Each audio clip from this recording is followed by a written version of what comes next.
Começamos aqui mais uma edição do JR-TV, Jornal Regional, Entrevista. E o nosso entrevistado de hoje é o empresário Astor Kiss, diretor da CONAC, vice-presidente da Fiesc, ex-presidente da Asismo, ex-presidente do Sinduscom.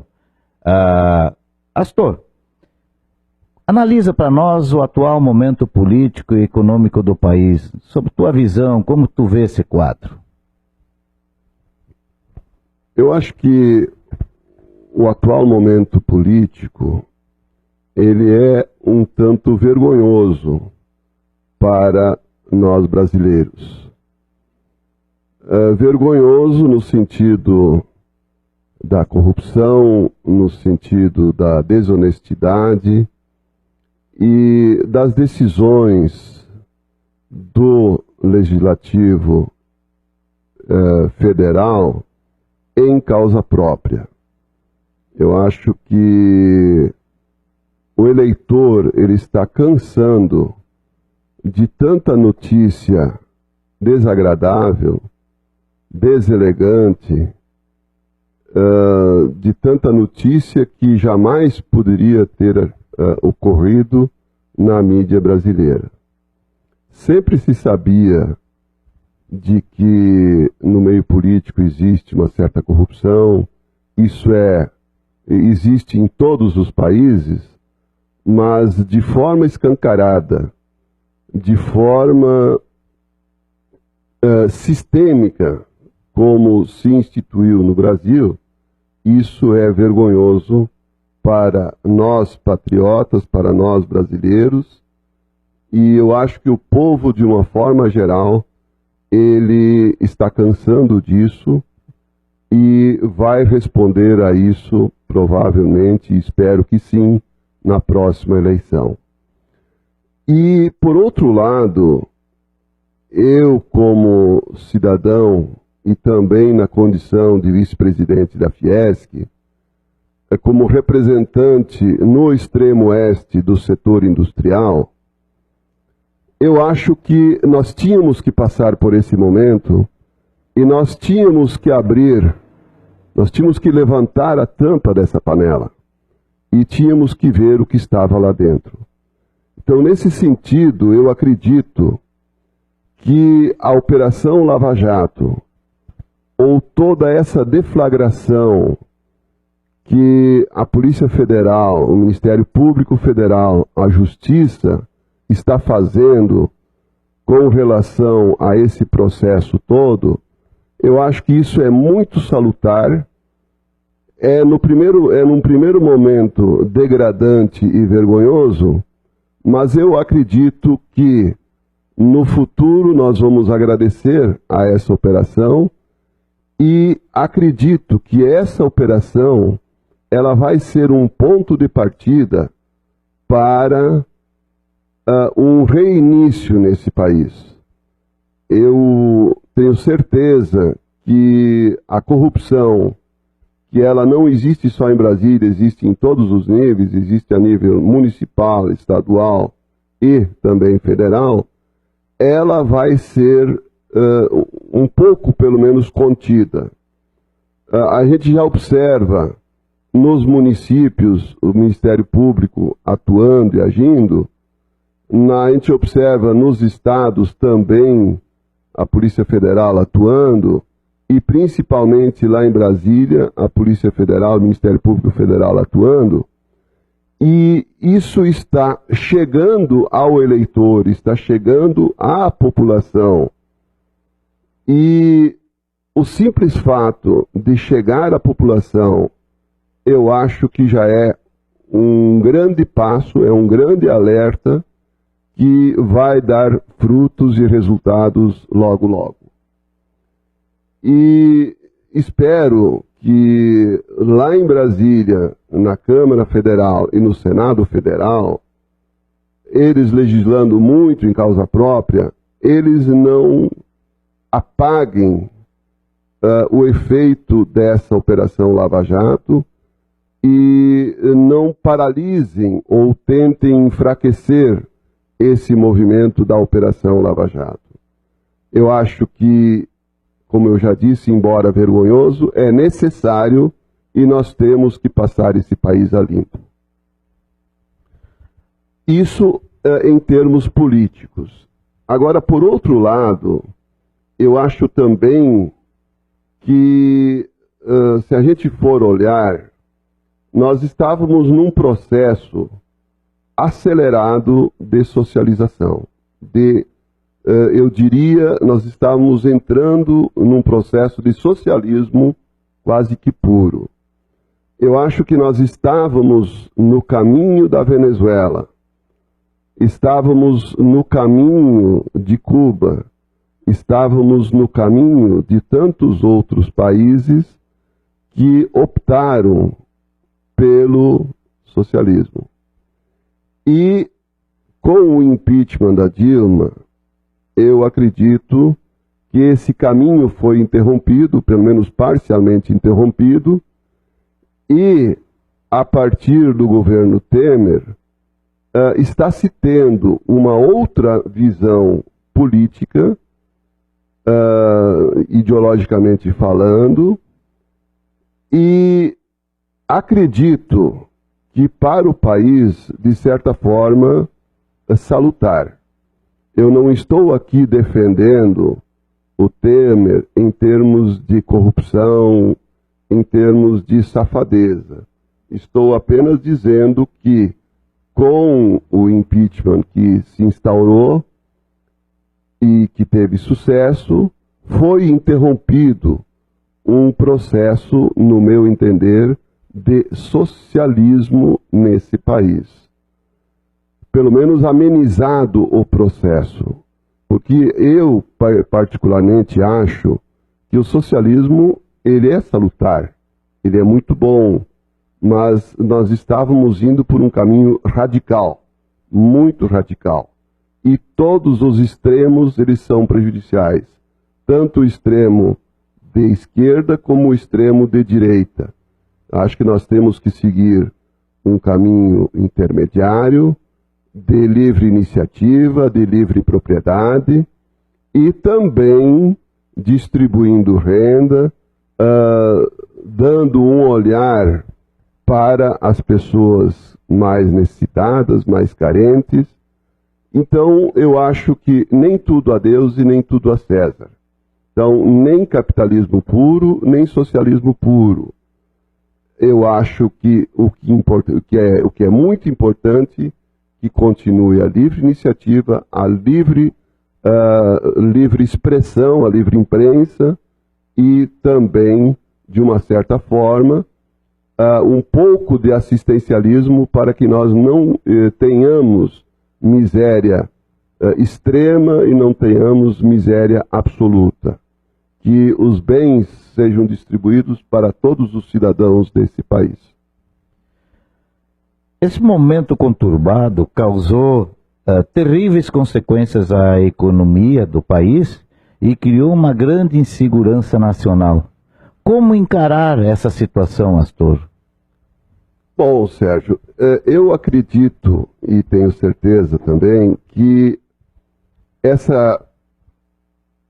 esse turbilhão econômico que se criou no país, ele está alicerçado naquilo que eu falei há pouco, do extremo a que estava se indo nesse país, de uma gastança irresponsável e mandando dinheiro, inclusive, para países de ideologia semelhante, porque eu acho que foi muito dinheiro desse país para a Venezuela, foi muito dinheiro para Cuba, foi muito dinheiro para a África, foi muito dinheiro para a Bolívia, e isso está fazendo falta aqui no Brasil.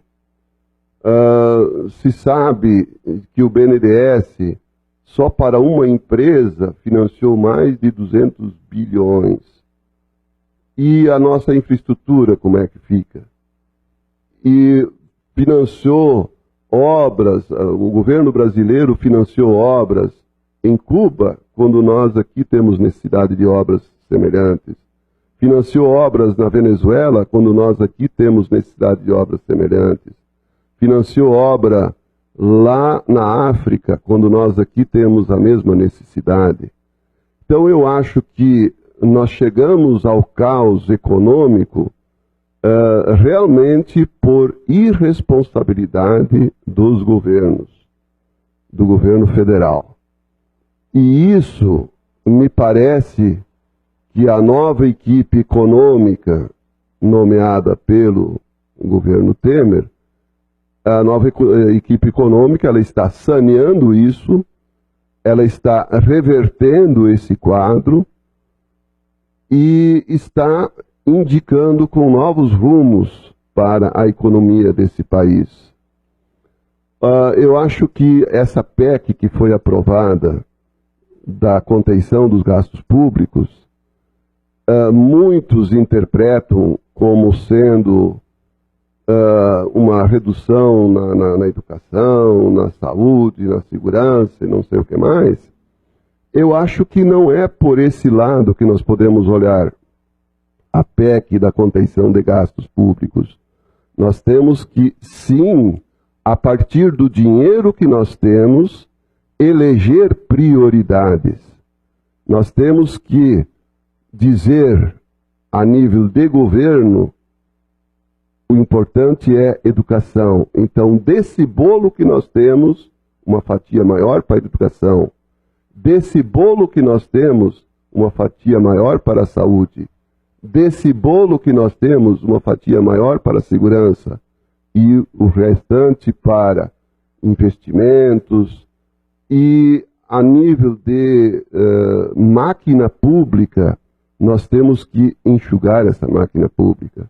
A nossa máquina pública, ela é gigantesca e, além de gigantesca, inoperante. Nós pagamos tributos de um patamar exorbitante.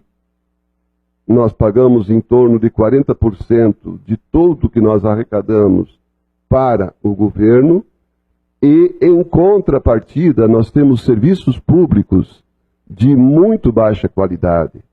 Se nós formos olhar hoje o nosso ensino, são vergonhosos os nossos índices de escolaridade, de aproveitamento escolar, de qualidade do ensino.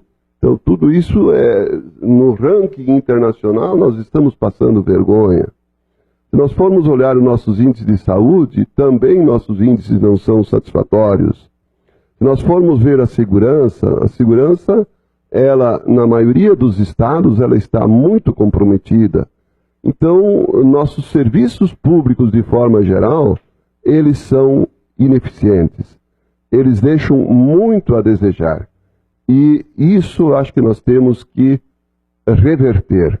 Nós temos que enxugar a máquina pública e dar a essa máquina pública uma eficiência, uma efetividade muito maior. Nós temos que combater também, no meu entender, a burocracia. O governo hoje está refém da própria burocracia que ele criou. É uma parafernália tão grande hoje a aprovação de qualquer processo nos órgãos públicos, porque o governo se perdeu no emaranhado que ele mesmo criou, de legislação que muitas vezes o cidadão não consegue cumprir, não consegue mais atender. Eu estava escutando esses dias alguém falando de corrupção sistêmica, de corrupção endêmica e também de uma terceira corrupção fruto dessa burocracia que o próprio governo criou por criar sistemas, legislações, normas impraticáveis, que o cidadão não consegue mais praticar. Então isso também leva a um jeitinho burlando a lei, mas porque a lei é incumprível. Então eu acho que esse marasmo econômico que se criou, aos poucos a nova equipe econômica ela está tentando reverter essa situação. Eu acho que na Petrobras, por exemplo, onde nós tínhamos um rombo exorbitante, o Pedro Parente, que agora é o novo presidente da empresa, ele já está mostrando resultados positivos. E a Petrobras deverá, logo em seguida, voltar a ser uma empresa digna desse país. E assim, em tantos outros setores, está começando a se enxergar resultados positivos. E além disso, o sistema Fiesc, do qual eu faço parte, na condição de vice-presidente, ele defende também as parcerias público-privadas, defende a privatização. Eu acho que nós não podemos ser apaixonados por empresas públicas que servem apenas de cabide de emprego, que servem apenas para alimentar a ganância dos políticos que nelas se penduram para fazer delas cabide de emprego e cabide de corrupção. Então eu acho que as empresas, muitas empresas públicas, se fossem privatizadas, elas renderiam muito em termos de impostos, elas seriam lucrativas para o país pelos impostos que arrecadariam e deixariam de ser deficitárias. Então, parcerias público-privadas, privatização propriamente dita, e eficiência, principalmente eficiência e eficácia do setor público de uma forma geral. E também muita honestidade, muita seriedade no setor público, porque nós temos que entender que os impostos arrecadados, eles são para sustentar o setor público, mas em contrapartida a sociedade quer serviços públicos de qualidade, de alta qualidade, para que se justifique essa alta taxa de impostos, de tributos que nós pagamos. Através de levantamentos, quais os indicativos apurados pela Fiesc a curto, médio e longo prazo, em termos de futuro para o país? Bom, Sérgio, na última reunião da Fiesc, que foi em Joinville, a Fiesc levou um palestrante renomado a nível nacional, que já foi inclusive ministro de governo, seu Mendonça de Barros. E pela palestra do seu Mendonça de Barros, os sinais que estão por vir ou já estão por aí são muito positivos em termos de recuperação de economia. Nós já temos sinais de recuperação do emprego, nós temos sinais positivos na exportação, nós temos sinais positivos na produção industrial, nós temos sinais positivos já no consumo das famílias, nós temos sinais positivos na questão de redução dos juros, da taxa de juros, nós temos sinais positivos em termos de inflação. Então, eu acho que aos poucos, embora a política esteja conturbada, a economia ela está voltando a patamares, ainda não os desejáveis, mas a patamares que já inspiram uma certa confiança.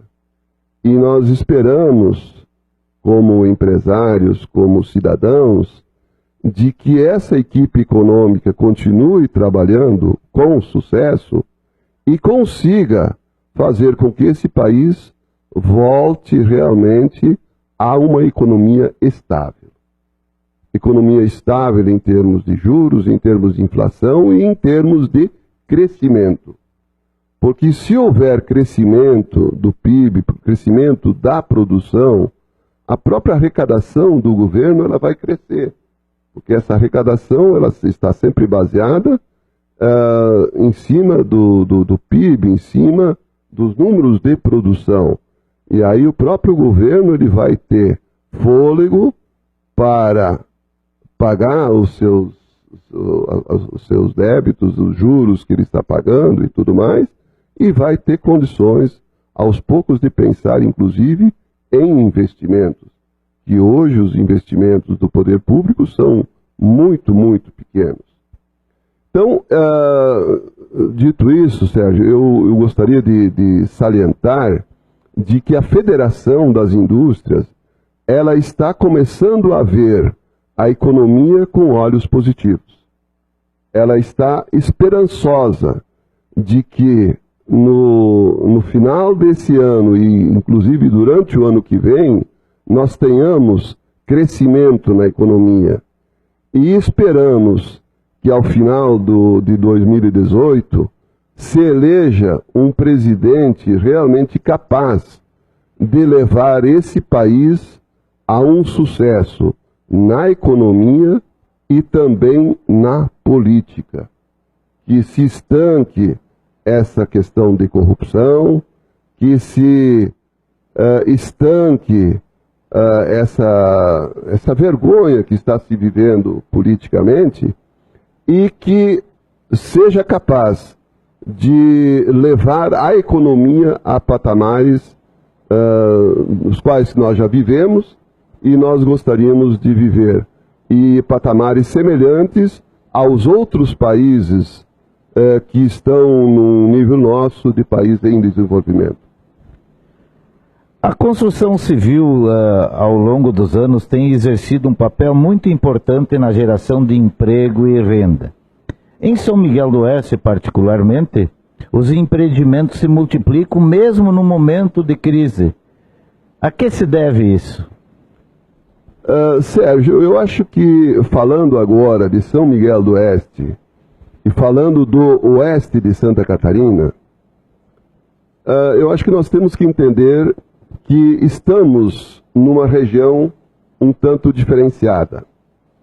O grande oeste de Santa Catarina, ele é um dos grandes responsáveis pela produção de proteína animal, pela produção de carne de aves, de suínos, um pouco de bovinos, responsável por uma grande produção de leite. E este setor de proteína animal, ele está em alta no mundo todo. O mundo precisa de alimentos. Ontem ainda se falava, inclusive na palestra do Mendonça de Barros, ele salientou muito a questão da China, que ela cada vez mais precisa de alimentos, cada vez mais vai importar alimentos, porque a sua população também está saindo de uma situação menos favorável para uma situação mais favorável, e à medida que essa população enorme que a China tem tiver condições de melhorar a sua condição, essa população vai começar a se alimentar melhor. E vai precisar muitos alimentos, e nós somos grandes produtores de alimentos e somos fornecedores de alimentos para o mundo. Então a nossa região, o grande oeste de Santa Catarina, ele não viveu muita crise. A crise no grande oeste de Santa Catarina, ela foi mínima, ela foi pequena, nesses anos de 2015 e 2016. A grande parte do país viveu números assustadores e nós aqui passamos quase que ilesos. Houve sim pequenos reflexos, mas pequenos, muito pequenos. E isso está se refletindo no setor da construção. Eu sempre tenho dito sobre o setor, tenho dito que a construção ela é o termômetro da economia. Quando a economia vai bem, o setor da construção vai bem. Porque o setor da construção, ele vende para as pessoas que têm dinheiro, que têm emprego, que têm salário, que têm renda. Então, por isso que na nossa região, ou vamos falar do grande oeste de Santa Catarina, ele não sentiu muito reflexo, nem na construção e nem nos outros setores da economia. Então, por isso que eu acho que realmente continuam em São Miguel edifícios saindo, e novos lançamentos vão acontecer, tenho certeza, que estão no forno para sair, E isso é reflexo de que a nossa economia continua andando. Ela continua um tanto sólida. Claro, nós temos, tanto na suinocultura, como na avicultura, como no leite, crises periódicas. Ora o leite está em crise, ora a suinocultura está em crise, ora a avicultura está em crise, em função de grãos num patamar muito alto, ou em função de algum tropeço do próprio governo, como foi o caso da questão da carne fraca. Mas tudo isso afetou a nossa economia de uma forma muito pequena. Então nós continuamos nos mantendo, acho que bem. E diga-se de passagem também, acho que aqui no extremo oeste de Santa Catarina, ou no grande oeste de Santa Catarina, nós temos uma qualidade de vida invejável. Eu acho que se o pessoal do Rio, de São Paulo, se todos soubessem da qualidade de vida que nós temos em relação a eles, eles invadiriam a nossa região. E nós seríamos aqui, logo, logo, uma região superabitada. Então, que fiquem lá e nos deixem aqui com uma qualidade de vida que eu acho que é diferenciada. Nós temos uma segurança maior do que eles, nós temos uma distribuição de renda melhor, nós temos uma pulverização empresarial, nós temos uma pulverização do comércio, uma pulverização e uma distribuição de serviços, e estamos, eu acho que, numa região que pode-se dizer de uma certa forma harmônica. Eu acho que isso com orgulho nós temos que falar. Há poucos dias eu entrevistei o prefeito Wilson Trevisan e nós enfocamos alguns aspectos importantes em relação ao desenvolvimento de São Miguel do Oeste. Há uma constatação: empresas de grande porte realizando estudos de viabilidade para se instalar em São Miguel do Oeste. Mas, no diálogo que nós mantivemos, chegamos à conclusão da importância que tem o aeroporto Hélio Vaz, da gente melhorarmos bastante a infraestrutura para que ele possa receber linhas aéreas regulares, e também a necessidade de tirar do papel o já tão propalado projeto do Distrito Industrial, dos novos distritos industriais de São Miguel do Oeste. Como o senhor vê esse quadro, esses pontos importantes para o desenvolvimento de São Miguel do Oeste? Sérgio, e falando aqui para o Jornal Regional, eu acho que para o desenvolvimento regional, para que ele seja ainda melhor do que já é, eu, em primeiro lugar, citaria o saneamento básico com uma grande deficiência nossa. Nós temos que urgentemente tratar dessa questão do tratamento de nosso esgoto, de nossos efluentes. Eu acho que é um projeto que está no papel há muito tempo. Agora falam que o projeto está chegando ao final, está ficando pronto, mas o lastimável é que a Casan ela não tem capacidade de investimento e ela vai nos enrolar mais um bom tempo. Então eu acho que a prefeitura, nós munícipes, temos que batalhar muito por essa questão de saneamento básico. Eu acho que não é admissível que nossos efluentes, em resumo, cheguem a Sangaguamirim, ao Rio Guamirim. Do Rio Guamirim descem o famoso, servem inclusive de captação de água para outros municípios vizinhos e que acabam tomando ou tratando a água que traz consigo o esgoto de São Miguel. Então eu acho que isso é vergonhoso. Então eu ressaltaria como primeiro ponto importante para o nosso desenvolvimento o saneamento básico. Além disso, eu acho que é importantíssimo nós vermos a questão de infraestrutura.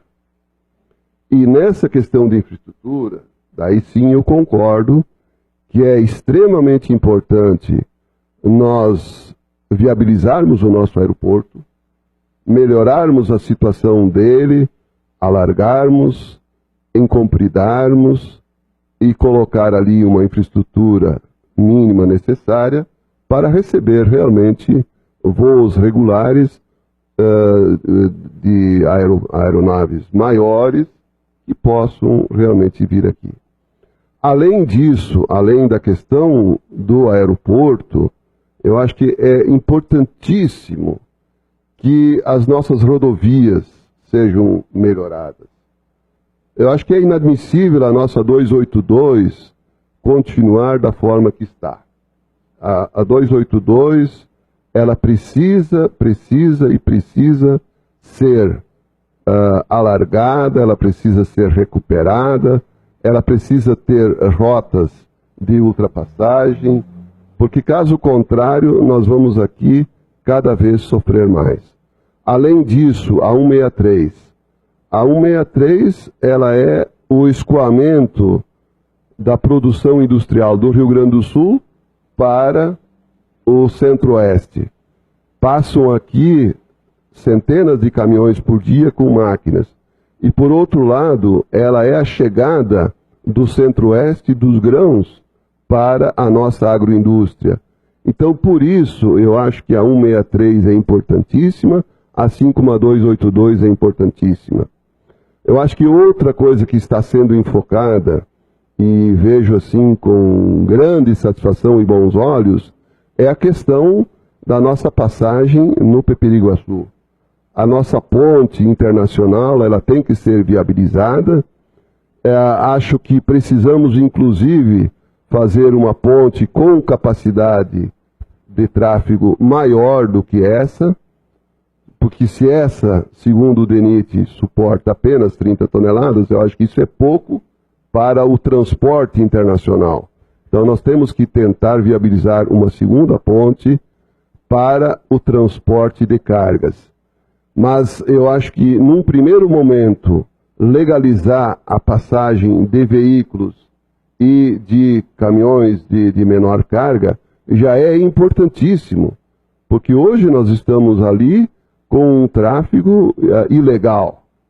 E eu acho que nós temos que estreitar esse relacionamento com o país vizinho e fazer com que essa alfândega funcione, que esse transporte e esse turismo flua entre os dois países. Além disso, falando em infraestrutura, transporte, aeroporto, nós temos que pensar muito, eu acho que, em melhorar o nosso hospital regional. Ele foi uma grande conquista do governo do Luiz Henrique. Ele está aí, ele está funcionando, mas eu acho que ele precisa ser ampliado. Ele precisa ser complementado. Eu acho que ainda existem especialidades que não estão funcionando e a UTI precisa ser ampliada.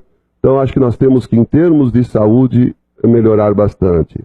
Além disso, eu acho que, em termos de educação, nós também temos que tentar. Eu seria favorável, por exemplo, que o Instituto Federal, que hoje está funcionando a nível de segundo grau, que ele fosse transformado numa universidade federal. Ele tem condições, o Instituto Federal, ele tem perfeitas condições de abrigar cursos de nível superior e que poderiam perfeitamente vir para a nossa região. Então seria, no meu entender, também um incremento no nosso desenvolvimento. E a questão citada, Sérgio, das áreas industriais, eu acho que é também uma grande necessidade para o setor industrial. Eu acho que você falou em grandes empresas fazendo sondagem para virem se estabelecer aqui. Que bom que venham, tomara que venham, mas eu acredito mais no empreendedorismo do nosso pessoal, da nossa gente aqui de São Miguel do Oeste região. Eu acho que essas empresas, elas precisam de incentivo, precisam de apoio para irem crescendo lentamente e chegarem a patamares maiores. Nós temos nesse sentido, eu acho que uma empresa que é um orgulho para nós aqui da região, a Torfresma. Temos a Dipães, temos a Grão-Mestre, temos a Laclelo, falando da nossa região. Temos aqui em São Miguel a Frio Oeste, temos a Aurora, temos tantas empresas que eu acho que podem ser e são orgulho para nós e devem ser incentivadas. E temos muitos, tenho certeza, muitos pequenos empreendedores que, se incentivados, que se fomentados, eles vão ter condições de aos poucos crescerem, criarem empresas que no futuro vão nos orgulhar. Em recente evento no Senai, o senhor enfocou com muita propriedade a necessidade também do ensino ter uma guinada muito grande, que, seguindo os moldes atual, caminha célere para se tornar obsoleto. Dê detalhes sobre esse ponto de vista, Astor. Bom, Sérgio, Jornal Regional.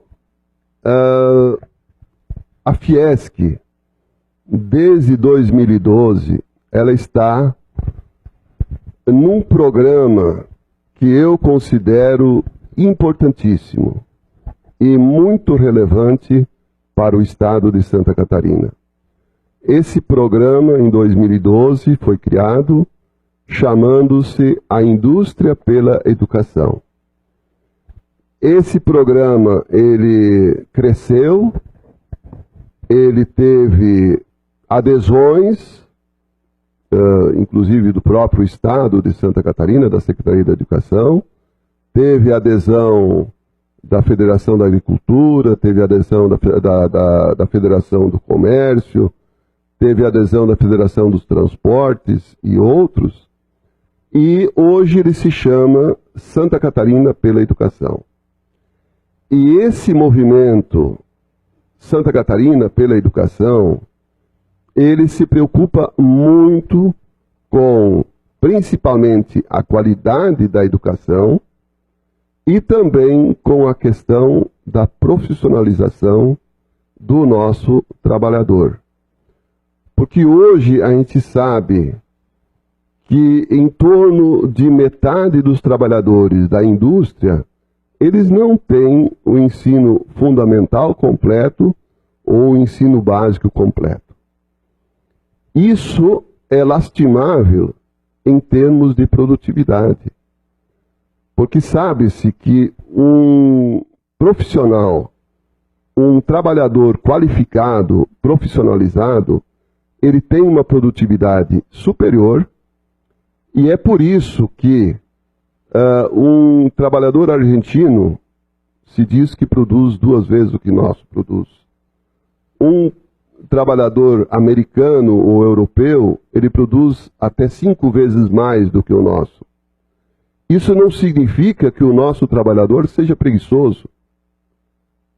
Ele produz mais porque ele usa tecnologias avançadas.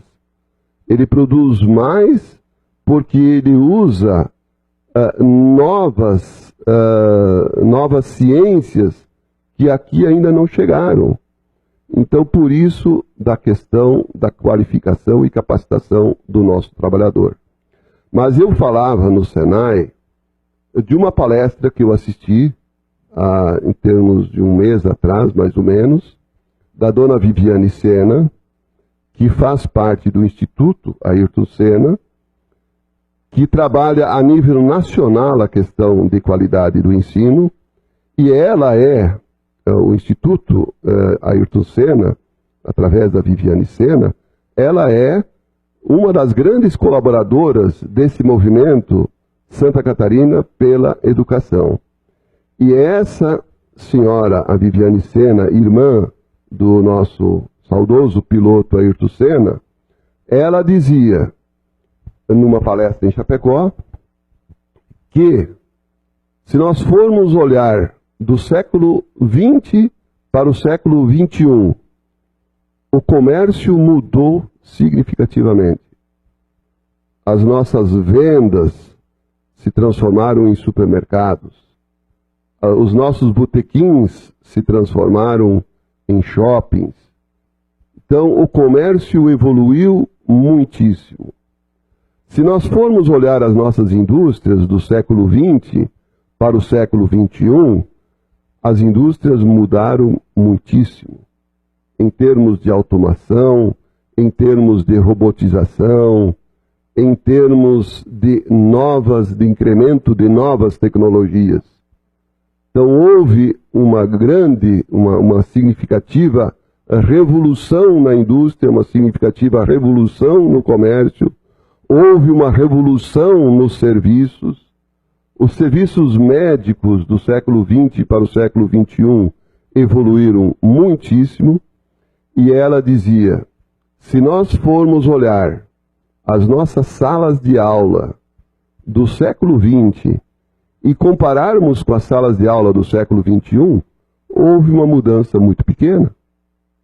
Nós continuamos ainda com o professor na frente dos alunos, sendo ele o responsável pela educação, e, pasme, a qualidade até em muitos momentos caindo. Então, por isso ela dizia, nós temos que provocar uma verdadeira revolução na educação. As nossas salas de aula, elas têm que mudar. O ator principal da educação é o aluno e o professor. E esses dois, eles têm que ser muito ouvidos nos programas de educação que os governos criam, normalmente ouvindo apenas os políticos e não ouvindo os atores principais, que são os alunos e são os professores. Então, nesse sentido, esse movimento Santa Catarina pela Educação, ele quer contribuir para que a nossa sala de aula evolua, para que os nossos métodos de ensino evoluam, e nesse sentido, muito se fala, por exemplo, hoje, no processo maker, no processo de ensino e aprendizagem do aluno fazendo. São jogados desafios para os alunos e eles vão fazendo e dessa forma aprendendo. E o professor é um facilitador que fica caminhando entre os alunos, tirando suas dúvidas, os orientando, os fazendo construir o seu processo educacional.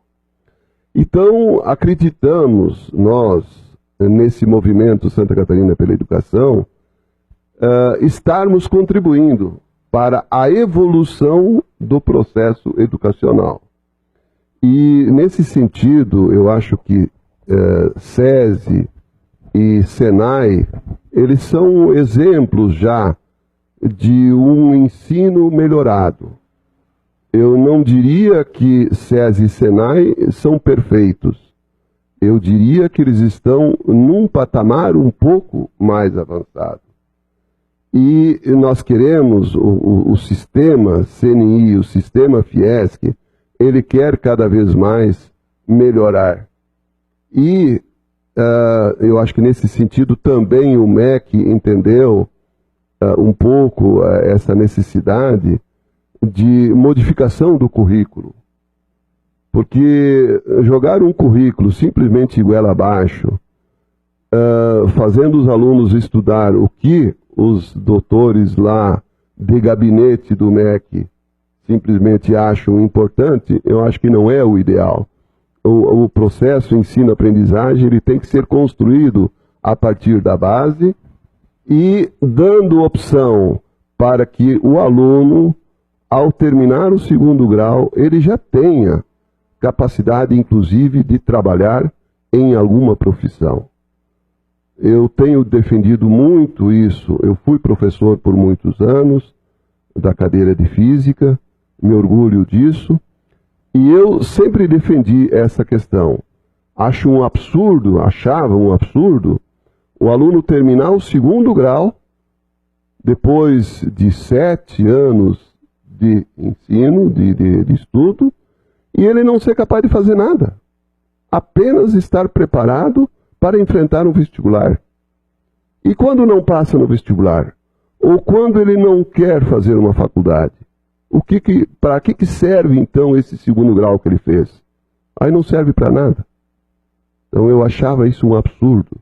E hoje, felizmente, com o novo currículo que está se implantando aos poucos e criado pelo MEC, existe essa opção de o aluno fazer o 2º grau e já ter habilidade profissional. E tomara que isso evolua muito e constantemente. Nos países desenvolvidos já é assim.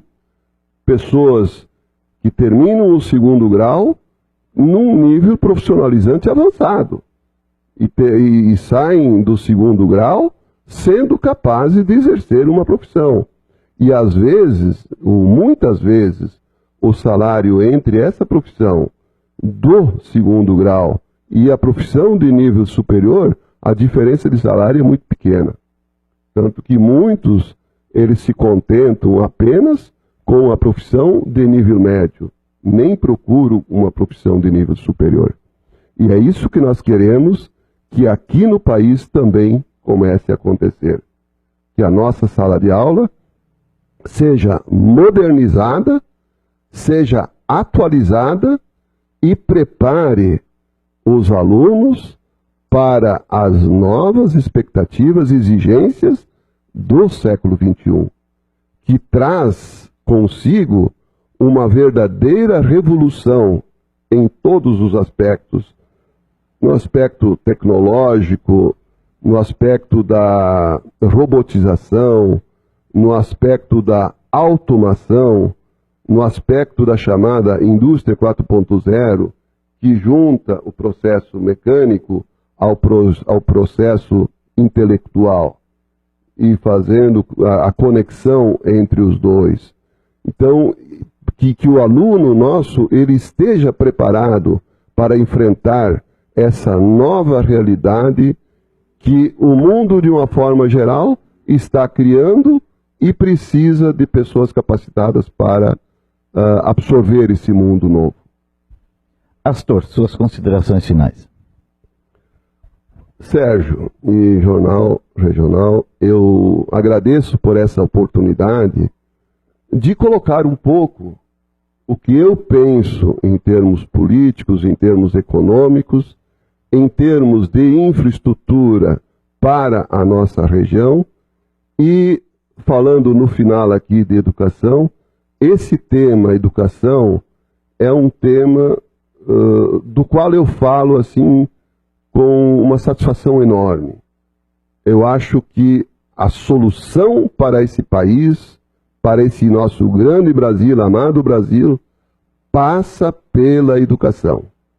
Se nós abolíssemos todos os outros investimentos e investíssemos pesado por 10 ou 15 anos em educação, eu tenho certeza que nós sairíamos muito mais rapidamente da situação que estamos do que investindo em tudo o resto que nós estamos investindo.